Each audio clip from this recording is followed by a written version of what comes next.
कौसल्या सुप्रजा रामपूर्वा संध्या प्रवर्तते। उत्तिष्ठ नरशार्दूल कर्तव्यं दैवमाहिन्यकम्। उत्तिष्ठोत्तिष्ठ गोविन्द उत्तिष्ठ गरुडध्वज उत्तिष्ठ कमलाकान्त त्रैलोक्यं मंगलं कुरु। उत्तिष्ठोत्तिष्ठ गोविन्द उत्तिष्ठ गरुडध्वज उत्तिष्ठ कमलाकान्त त्रैलोक्यं मंगलं कुरु। मातः समस्त जगतां मधुकैटभारे वक्षो विहारिणी मनोहर दिव्यमूर्ते श्री स्वामिनी श्रुति जन प्रिय दानशीले श्री वेंकटेश दयते तव सुप्रभातम्।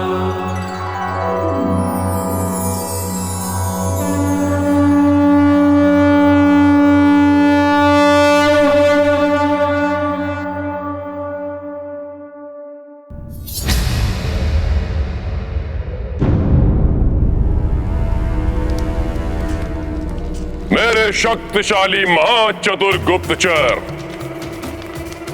शुक और शारण के लंका लौटते ही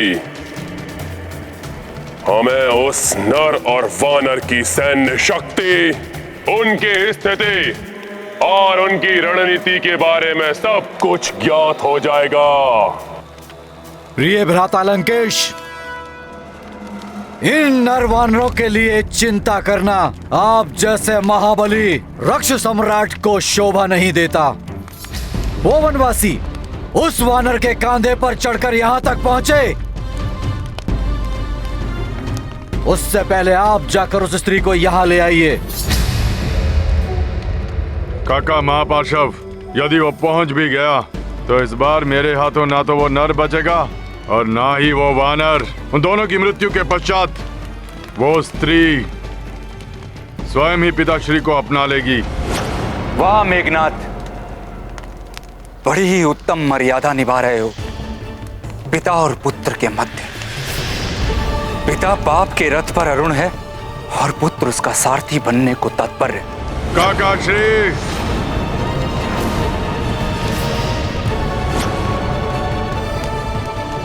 वानर वीरों, शीघ्र ही वन देवी का क्षेत्र समाप्त हो जाएगा और हम धरती के दक्षिणी छोर की ओर बढ़ जाएंगे। इसलिए हमें पूर्ण सतर्कता बरतनी होगी।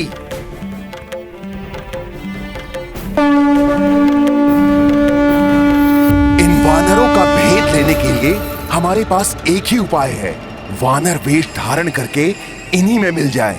हाँ शुक, मुझे पता है इन सहस्त्रों वानरों में कौन पहचानेगा हमें।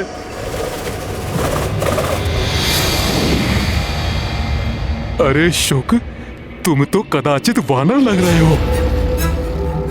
शारण, हमें सबसे पहले इन वानरों के राजा को ढूंढना होगा। कदाचित वो उस पालकी में या उसके आसपास होगा।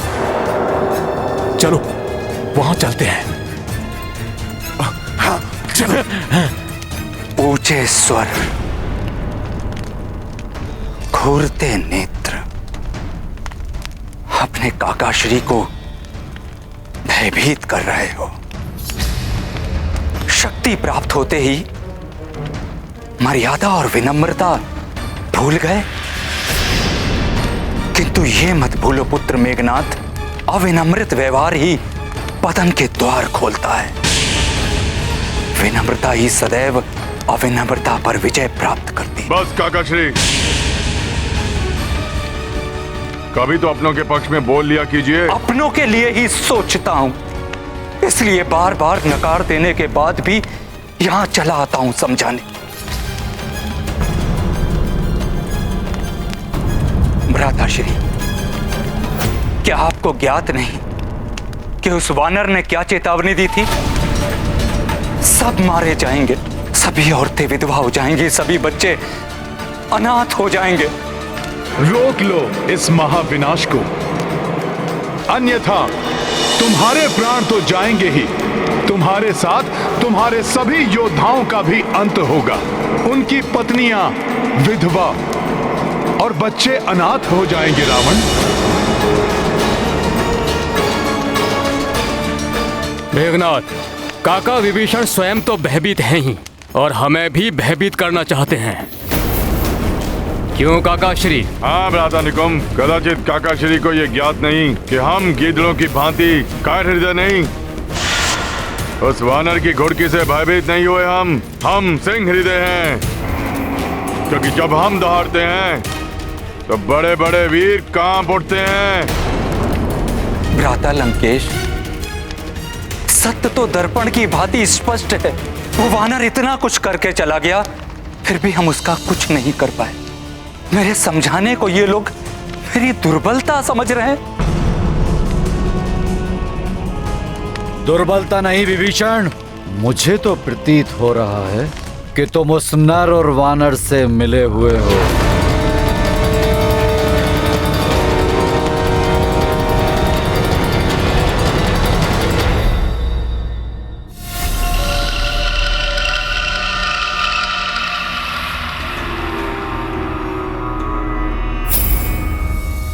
तो ये है उन वानरों का राजा।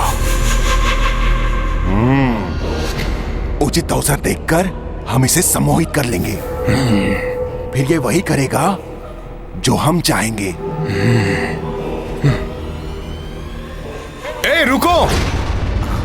और ये तो वही वानर है।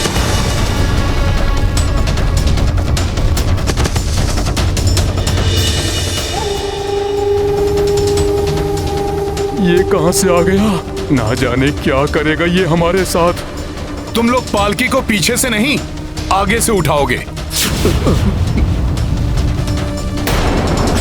आगे की ओर से।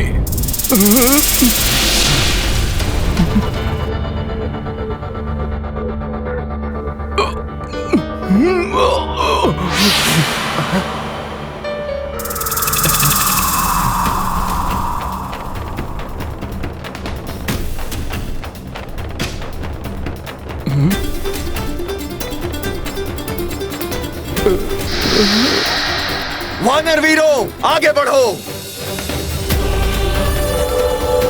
जय श्री राम! जय श्री राम! जय श्री राम! जय श्री राम! जय श्री राम! जय श्री राम! जय श्री राम! ये कहां फंसा दिया इस वानर ने? साथ में चल रहा है दुष्ट, हम छोड़ के जा भी नहीं सकते।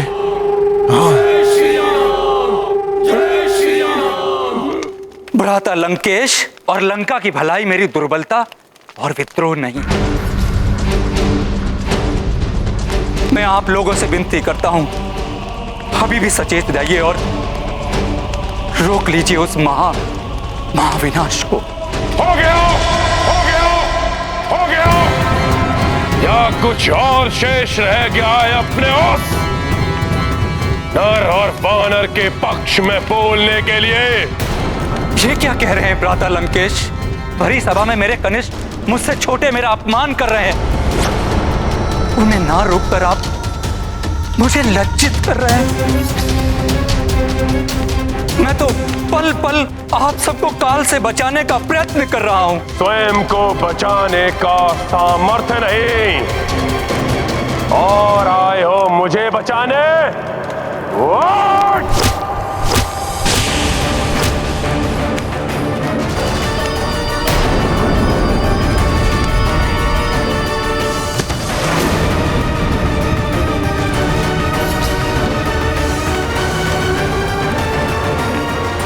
एक कथा सुनाता हूं तुम्हें विभीषण। एक वन में कुछ आखेटकों को देखकर एक हथनी के बच्चे ने उससे पूछा, ये आखेटक हमारे शत्रु है ना? हथनी क्या बोलती जानते हो? वो बोली, ये आखेटक मनुष्य हमारे शत्रु नहीं, हमारे शत्रु वो हाथी हैं जिन पर चढ़कर ये आखेटक यहां तक पहुंचते हैं और ये हाथी ही हमें घेर कर इन आखेटकों तक लाते हैं। विभीषण, वही कार्य तुम भी कर रहे हो।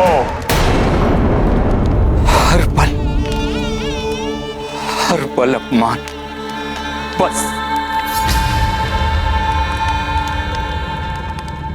बहुत हुआ अपमान। और अब ये लांछन, इस लांछन को ओढ़कर अब मैं लंका में एक पल और नहीं रह सकता।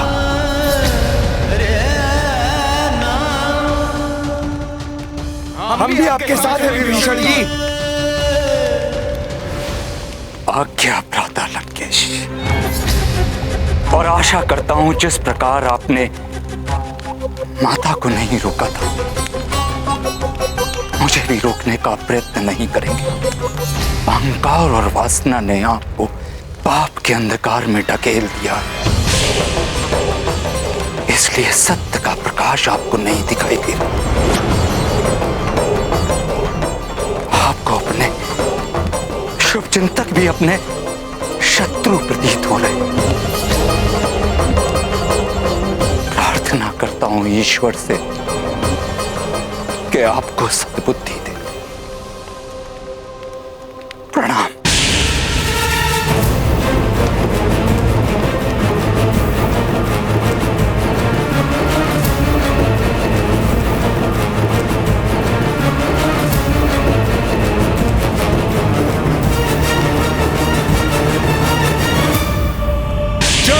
श्री राम, जय श्री राम, जय श्री राम, जय श्री राम, जय श्री राम, जय श्री राम, जय श्री राम,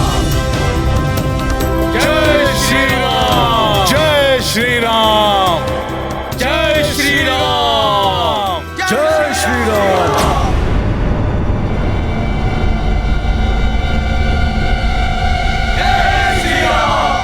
जय श्री राम।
भ्राता रावण,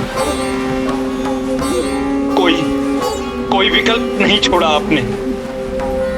मेरी एक नहीं सुनी, अधर्म पथ नहीं त्यागा। अपमानित कर आपने लंका त्यागने के लिए विवश कर दिया अपने अनुज को।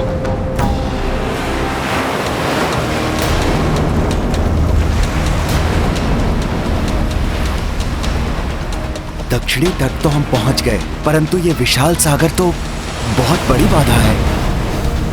आइए प्रभु।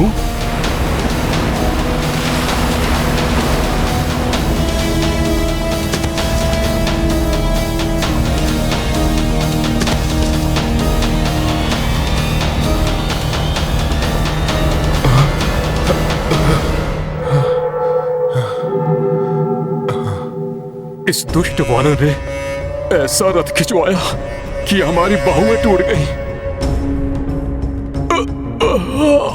ऐसी असहनीय पीड़ा हो रही है। छोड़ो अपनी ये बाहुएं और उनकी पीड़ा। इन वानरों के चिंतित मुख तो देखो, जैसे इनका साहस टूट गया हो। इनकी पीड़ा का आनंद लो। हतो उत्साहित और हताश हो रहे हैं हमारे सैनिक इस सागर की विशालता को देखकर।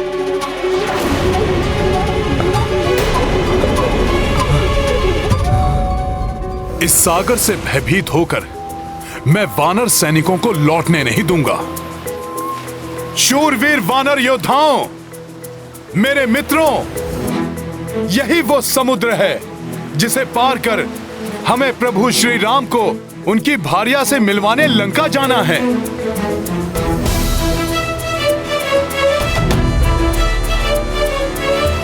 अभी इस अनंत सागर को लांघना असंभव प्रतीत हो रहा है, परंतु मित्रों, श्री राम नाम की ऐसी महिमा है जिससे मुझ में इतने बल और साहस का संचार हुआ था कि मैं एक ही छलांग में इस सागर को पार कर गया। मात्र जिनके नाम की शक्ति ने मुझे इतना समर्थ बना दिया, वो प्रभु श्री राम जब स्वयं हमारे साथ हैं, तो कोई कठिनाई कैसे हो सकती है हमें।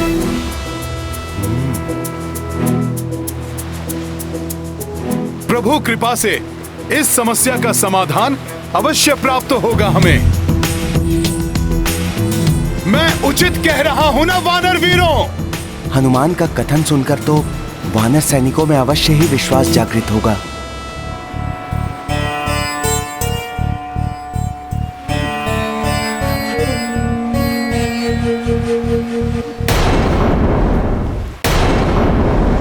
शुक्र, कितना भी प्रयास कर ले ये वानर, कोई कुछ नहीं कहेगा।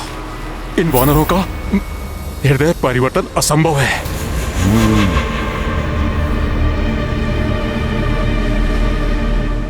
उचित कहते हैं हनुमान, जब श्री राम है सहाय तो किस बात का भय। यदि हनुमान प्रभु श्री राम का नाम लेकर इस विशाल सागर को लांघ सकते हैं, तो हम भी प्रभु श्री राम के साथ उस पार जा सकते हैं। हाँ हनुमान, अवश्य पाएंगे हम इस समस्या का समाधान। प्रभु श्री राम का साथ है तो कैसी चिंता। प्रभु श्री राम की कृपा से हम सागर अवश्य पार करेंगे। अवश्य पार करेंगे। तो मित्रों, बोलिए सियावर रामचंद्र की जय। सियावर रामचंद्र की जय। सियावर रामचंद्र की जय। जय सिया राम। जय सिया राम। जय सिया राम।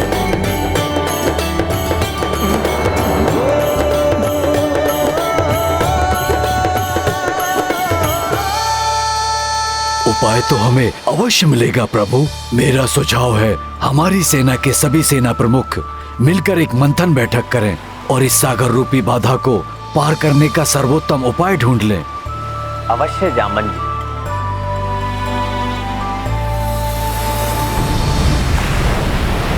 रीछराज जामन जी, हम सभी में जीवन के सर्वाधिक अनुभव आपने ही संचय किए हैं, इसलिए आप ही कोई मार्ग सुझाइए।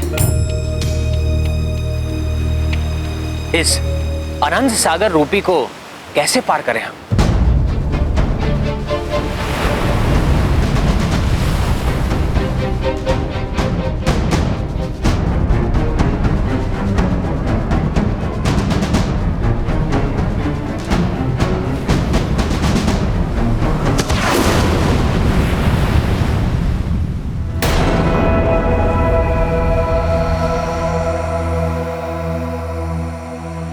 क्षमा करें प्रभु, एक आवश्यक सूचना है। नील को प्रतीत हो रहा है या तो यहाँ किसी राक्षस का आगमन हो रहा है या वो हमारे मध्य पहले से ही उपस्थित है।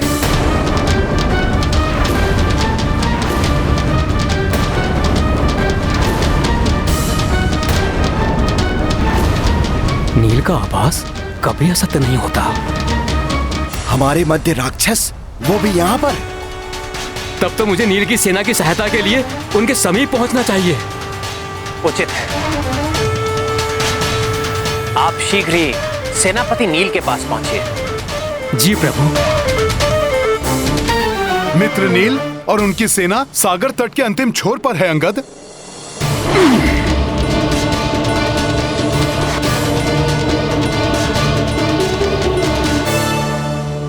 हमें भी सचेत हो जाना चाहिए।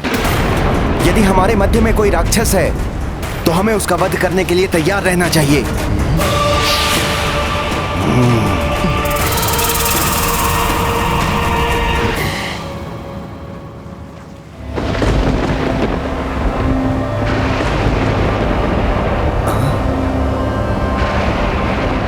ऐसे संकट रूपी मेघ आकाश में उत्पन्न हो रहे हैं।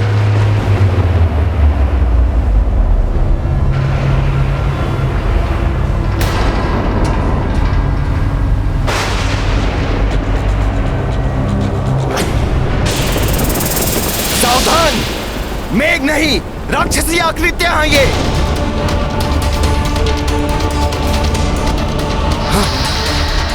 जाओ, सबको सूचित कर दो। राक्षसी सेना आकाश मार्ग से हमारी ओर बढ़ रही है। जी नील जी।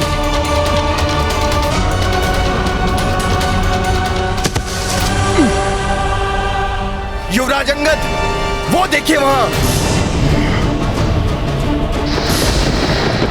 हाँ मित्र, ये राक्षस इधर ही आ रहे हैं। सैनिकों सावधान। प्रणाम प्रभु। आकाश मार्ग से राक्षसी सेना ने आक्रमण कर दिया है।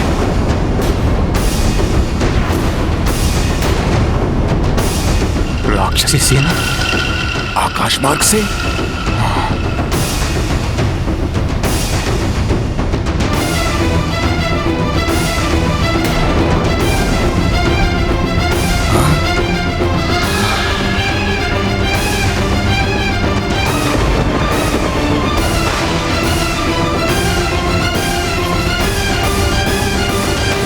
आपके प्रयास करने के बाद भी यदि कोई अधर्म और पाप कर्म ना छोड़ रहा हो, वो अपना ही क्यों ना हो, उसे त्याग देना चाहिए।